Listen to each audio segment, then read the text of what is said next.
Assalamualaikum sahabat FGLSN. Salam literasi, ayo membaca. Baik, perkenalkan, nama saya Cepti Zulkarnain. Saya mengajar di SMK Telkom Bandung dan mengajar di mata pelajaran IPA kelas 7 dan kelas. Halo semuanya, selamat datang kembali di IPA kelas 8 SMK Telkom Bandung. Nah, di sini kita akan mempelajari tentang konsep pesawat sederhana. Nah, mungkin di antara kalian ada yang tahu apa sih yang dimaksud dengan pesawat sederhana? Ya, pasti pada penasaran kan? Oleh karena itu, mari kita bahas bersama-sama. Namun, sebelum kita membahas semua itu, alangkah baiknya kita mengetahui tujuan pembelajaran kita kali ini. Nah, yang pertama adalah memahami prinsip kerja dari pesawat sederhana. Yang kedua adalah menentukan gaya beban, gaya kuasa, dan keuntungan mekanis pada tuas atau bukit. Yang ketiga, memahami prinsip kerja katrol. Yang keempat, memahami prinsip kerja miring-miring. Dan yang terakhir adalah memahami prinsip kerja roda berporos. Nah, baik, nah yang pertama, apakah yang dimaksud dengan pesawat sederhana? Nah, pesawat sederhana adalah suatu alat yang dapat digunakan untuk mempermudah melakukan usaha atau kegiatan. Nah, seperti misalnya, bayangkan saja kalau misalkan kita ibaratnya punya suatu batu yang besar sekali batunya yang ingin kita pindahkan. Ya, kalau misalkan kita memindahkan dengan menggunakan tangan, apakah yang terjadi? Sangat sulit sekali ya. Karena itu, pada konsep IPA digunakanlah konsep pesawat sederhana untuk memudahkan kita mengangkat beban tersebut atau mengangkat batu tersebut. Dengan cara apa? Bisa menggunakan dengan tuas atau pengukir. Nah, namun oleh karena itu, pada pesawat sederhana juga ada yang dimaksud dengan keuntungan. Nah, yang disebut dengan keuntungan mekanik atau disingkat dengan KM. Di mana keuntungan mekanik ini adalah tiap-tiap pesawat sederhana atau bagian dari pesawat sederhana memiliki nilai yang berbeda. Baik saja, kita langsung saja ke materi yang pertama. Nah, yang termasuk dengan pesawat sederhana yang pertama adalah tuas atau pengungkit. Nah, tuas ini memudahkan usaha dengan cara menggandakan gaya kuasa dan mengubah arah gaya. Jadi pada dasarnya dengan tuas ini gayanya itu diubah arahnya, tapi gaya kuasa atau misalkan kekuatan untuk mengangkat beban itu digandakan. Nah, yang pertama apa saja yang harus dipahami? Satu, di sini contoh misalnya ini ada suatu pengungkit di mana dilengkapi dengan keterangan ada gaya kuasa atau disingkat dengan FK, kemudian ada gaya beban yang disingkat dengan FB. Nah, kemudian ada tumpuan atau titik tumpu. Nah, kemudian dari titik tumpu ke gaya kuasa disebut dengan panjang dengan kuasa, sedangkan jarak dari tumpuan ke gaya beban disebut dengan beban. Nah, di mana masing-masing satuan ini atau masing-masing besaran ini memiliki satuan masing-masing. Seperti misalnya gaya beban memiliki satuan Newton, sedangkan gaya kuasa adalah Newton juga, sedangkan lengan kuasa dan lengan beban satuannya adalah meter. Nah, jadi istilahnya ketika misalkan kita akan memindahkan suatu beban, nah yang disimpan di gaya beban ini, nah yang akan diangkat oleh gaya kuasa ini, maka kita bisa memperoleh berapa besar gaya kuasa, berapa besar gaya beban dan dengan kuasa dengan perhitungan seperti ini. Nah, disingkatlah secara matematis dengan persamaan KM atau misalkan keuntungan mekanis sama dengan perbandingan antara FB atau gaya beban dengan gaya kuasa sama dengan perbandingan dengan kuasa dan dengan beban. Nah, bagaimanakah contoh untuk menghitungnya? Nah, namun sebelum kita menghitung, kita harus tahu dulu ya, ternyata tuas atau pengungkit itu memiliki 3 jenis. Yang pertama ada tuas pengungkit jenis 1, jenis 2, dan jenis 3. Baiklah, bagaimanakah tuas pengungkit jenis 1?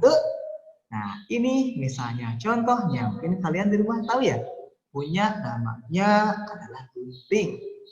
Nah, gunting ini memiliki 3 bagian seperti yang diutarakan tadi. Ada yang namanya gaya kuasa, gaya tumpuan, dan gaya beban. Mari kita perhatikan di sini. Ya, di sini ya ternyata yang membedakan tuas atau bangkit ini satu adalah letak gaya kuasa, tumpuan, dan gaya beban.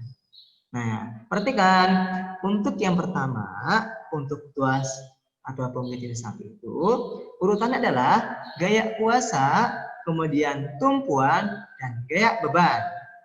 Nah, seperti ini ya. Nah, jadi kalau misalkan kita perhatikan sebuah gunting ini akan bekerja dengan baik ketika diberikan gaya kuasa. Nah, dan ini bagian tengahnya tumpuan. Sedangkan gaya beban adalah gaya yang langsung berinteraksi dengan benda. Jadi ketika gunting digerakkan, maka gaya beban pun akan bekerja.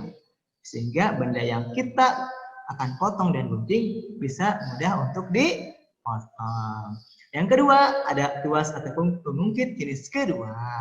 Urutannya beda. Nah, sekarang gaya kuasa, kemudian yang kedua gaya beban, dan terakhir adalah tumpuan atau gaya tumpuk. Di sini ya. Nah, seperti misalnya kita lihat suatu klip ini ya, di mana klip ini bagian paling ini ya untuk menggerakkannya disebut dengan gaya kuasa. Kemudian bagian tengahnya ini adalah gaya beban karena ini bagian tengahnya langsung misalnya berinteraksi dengan beban atau dengan benda. Sedangkan yang bagian terakhir ini adalah bagian tumpuan atau tadi tumpuk. Nah, lanjut saja. Nah, yang ketiga ini adalah jenis ketiga untuk pengungkit atau tuas ya. Urutannya adalah gaya beban, gaya kuasa, dan tumpuan. Nah, contohnya seperti ini. Mungkin kalian di rumah punya hektar ya. Hektar ini kan utamanya ada 3 bagian. Ternyata kalau bagian belakang ini disebut dengan bagian apa? Tumpuannya. Ya, kemudian bagian depan ini bagian bebannya. Dan ini bagian tengah termasuk gaya kuasanya. Nah, sekarang kalian sudah tahu kan perbedaan masing-masing dari pungkit, baik pungkit ini 1, 2, dan 3? Ya, mudah-mudahan bisa ya, sehingga bisa membedakan ketiga jenis pengikut itu. Oke, lanjut. Nah, bagaimanakah cara menghitung dalam beban atau misalkan menghitung gaya kuasa dan sebagainya di tuas pengikut? Nah, Bapak punya suatu soal di antaranya beban yang beratnya 400 Newton diungkit atau diangkat dengan sebuah tongkat. Bayangkan saja bebannya 400 Newton diangkat dengan menggunakan suatu tongkat. Penumpu diletakkan pada jarak 20 cm dari titik beban. Nah, berarti di sini kita lihat bahwasanya ini adalah panjang dari lengan bebannya. Jika jarak penumpu dengan titik kuasa 80 cm, hitunglah besar gaya kuasa dan program mekanis kuasa. Baik, nah kita tahu ya dari soal ini kita dapat mengetahui bahwasannya 400 Newton ini termasuk gaya beban, sedangkan yang 20 cm adalah gaya atau misalkan lengan. Kenapa? Ini adalah lengan beban, dan yang ini 80 cm adalah dengan kuasa. Ternyata kalau misalkan kita perhatikan gambar, ini ilustrasi gambar dari soal bahwasanya jarak dari gaya beban dengan gaya tumpu ini adalah lebih kecil dibandingkan jarak dari tumpuan ke gaya kuasa. Baik, bagaimanakah cara menghitungnya? Perhatikanlah berikut ini. Nah, dari soal kita tahu bahwasannya ada data seperti ini ya. Ini yang 4 cm adalah gaya beban, 20 cm adalah lengan beban, dan 80 cm adalah lengan kuasa. Baik, kita masukkan ke persamaan seperti ini ya. KM atau keuntungan mekanis sama dengan perbandingan antara gaya beban dengan gaya kuasa sama dengan perbandingan antara lengan kuasa dengan lengan beban. Kita masukkan ya, bahwasanya gaya beban adalah 400 Newton. Ini ya. Nah, per FK. FK ini gaya kuasa yang akan kita cari ya. Sama dengan kuasanya berapa? 80 cm dan dengan bebannya adalah 20 cm. Baik, paham sampai sini? Oke, pada paham, kita lihatkan ya. Nah, sekarang kita kali silang ya.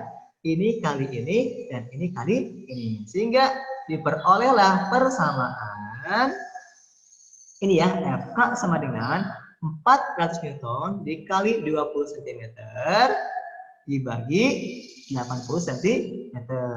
Kita coret ini ya. Coret yang samanya, coret sehingga menghasilkanlah FK atau gaya kuasa sama dengan 100 Newton. Bagaimana? Paham sampai sini? Bapak yakin paham ya? Baik, kalau paham kita lanjutkan kembali. Pesawat sederhana adalah katrol. Mungkin kalian di rumah tahu ya seperti ini. Katrol.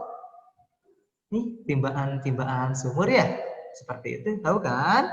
Nah, bayangkan saja kalau misalkan kita mengangkat air dari sumur ya, sumur itu menggunakan langsung dengan tangan tanpa adanya katrol. Gimana rasanya? Pasti berat kan? Pasti berat sekali. Nah, karena itu dengan adanya katrol ini mempermudah kita untuk mengambil air.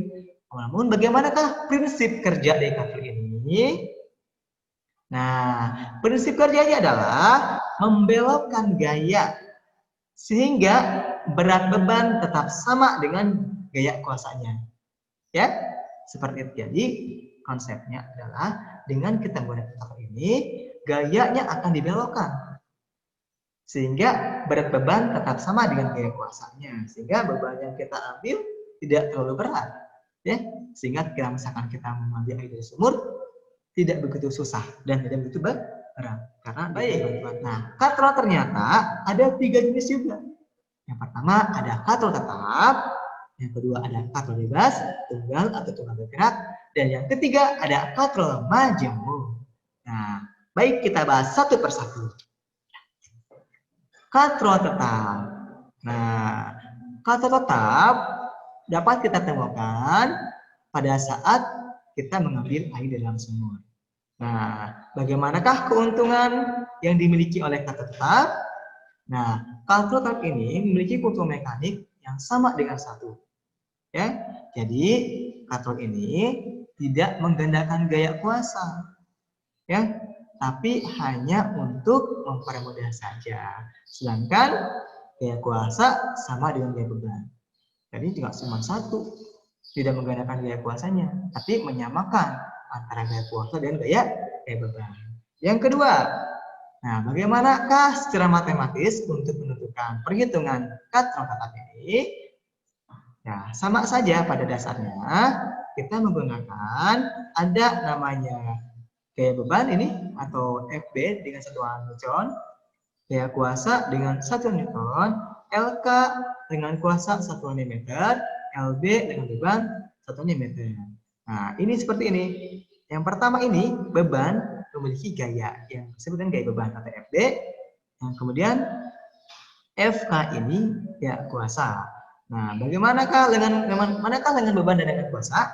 Nah, dengan beban ini adalah jarak dari ini tumpuan ke gaya beban, atau dalam kata lain yang ini disebut dengan beban. Dan ini panjang dari titik tumpu ini ke gaya kuasa disebut dengan kuasa. Oke, lanjutkan. Nah, yang kedua ada katrol bebas atau tunggal bergerak. Nah, Bapak perhatikan saja ya bahwasannya prinsip kerja dari katrol jenis ini adalah bergerak sama seperti dengan tuas jenis kedua ya, yaitu titik beban berada di antara tumpu dan titik kuasa. Nah, namun fungsi yang lain adalah melipatkan gayanya. Jadi gaya yang dihasilkan pada katrol bebas ini adalah 2 kali lipat.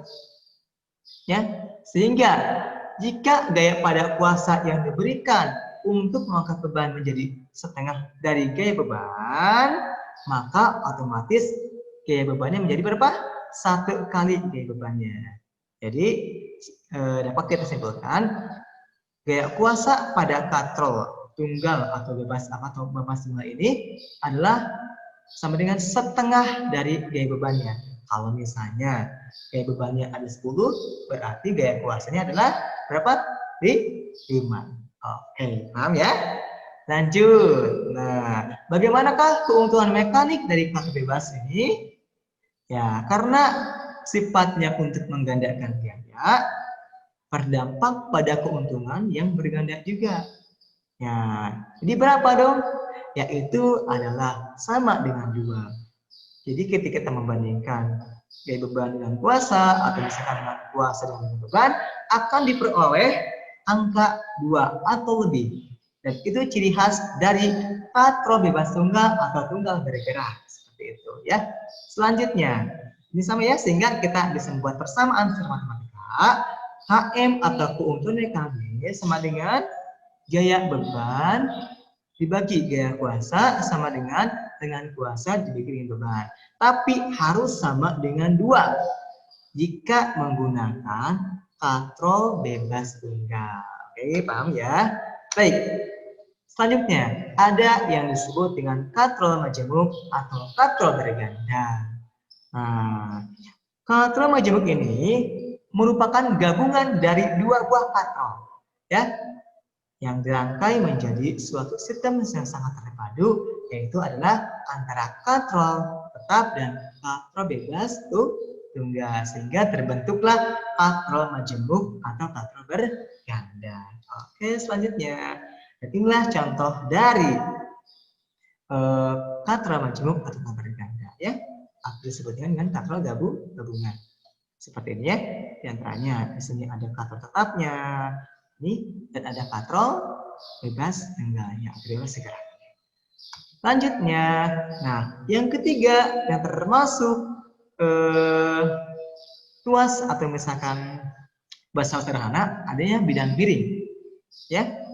Nah, bidang miring itu apa? Merupakan bidang datar yang diletakkan miring atau membentuk sudut tertentu sehingga dapat memudahkan gerak benda. Nah, seperti ini ya. Contohnya, ini ada mur, ya, ada sepruk, dan sebagainya. Ini adalah contoh dari bidang miring. Dan contoh lain juga mungkin kalian sering lihat ketika kaliannya menggunakan untuk memasak. Ya, ini adalah di pisau. Atau misalnya ketika kalian naik tangga. Nah, konsep yang digunakan adalah konsep bidang miring. Lanjutkan. Nah, bagaimanakah untuk menentukan keuntungan mekanis pada bidang miring? Nah, beda dengan yang sebelumnya, ya. Bapak di sini akan coba menjelaskan gambar. Di sini ada penampang bidang miring. Ya, di antaranya bidang miring ini memiliki suatu gaya beban atau disebut dengan juga W, ya, di sini, dan memiliki gaya kuasa yang arahnya ke atas yang disebut dengan FK ini, dan memiliki ketinggian yang disebut dengan H, serta memiliki panjang bidang miring yang disebut dengan L. Sehingga secara matematis, ya, kita bisa menentukan keuntungan mekanis dari bidang miring adalah perbandingan gaya beban dengan gaya kuasa, atau FB dibagi dengan FK. Di FB ini dibagi dengan FK ini akan menghasilkan keuntungan mekanis. Atau perbandingan antara panjang bidang miring atau L ini dibagi tinggi bidang miring ini dengan H. Ya, sehingga nanti bisa menghasilkan keuntungan mekanis. Kalau misalnya Bapak punya angka di sini misalnya, tingginya adalah 5 cm dan panjangnya adalah 10 cm, berapakah keuntungan mekanisnya? Oke, ada tahu nggak? Baik, kita langsung masukkan saja ya.